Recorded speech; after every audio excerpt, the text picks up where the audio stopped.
भक्तजनों, एक समय की बात है जब साक्षात महालक्ष्मी के मन में अपने भक्तों की परीक्षा लेने का विचार आया।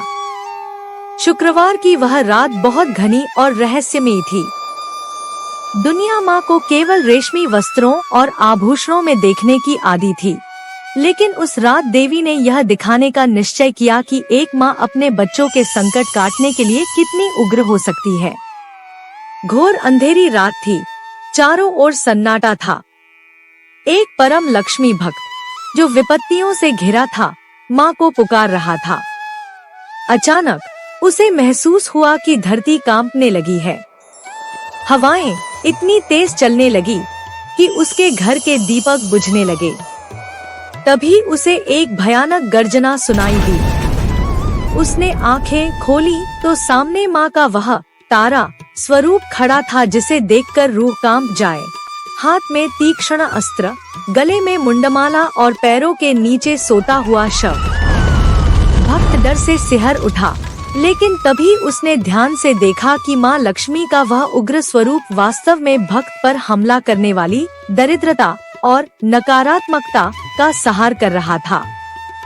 जो शव उनके पैरों के नीचे था, वह भक्त के दुर्भाग्य का प्रतीक था जिसे देवी ने कुचल दिया था।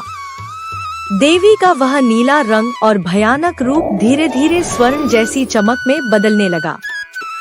देवी मुस्कुराईं और उनके उस उग्र रूप से अष्टलक्ष्मी की 8 दिव्य धाराएं फूटने लगी। उन्होंने कहा, हे भक्त, डरो मत। मेरा वह रूप केवल तुम्हारे दुखों के अंत के लिए था। जो मुझे संकट में पहचान लेता है, उसे मैं अभय वरदान देती हूँ। शुक्रवार की रात जो मेरे इस रक्षक स्वरूप का ध्यान करता है, उसके जीवन से दरिद्रता का समूल नाश हो जाता है। भक्त का रोम रोम आनंदित हो उठा। उसे समझ आ गया कि माँ लक्ष्मी केवल वैभव देने वाली कोमल देवी ही नहीं, बल्कि शत्रुओं और बाधाओं का काल भी है। उस रात के बाद भक्त के जीवन में कभी कोई अंधकार नहीं आया। आज भी लक्ष्मी भक्त इस गाथा को सुनकर गौरव महसूस करते हैं कि उनकी माँ अपने भक्तों की रक्षा के लिए महाकाली का साहस और महालक्ष्मी की कृपा दोनों एक साथ धारण करती हैं। बोलो महालक्ष्मी मात की जय।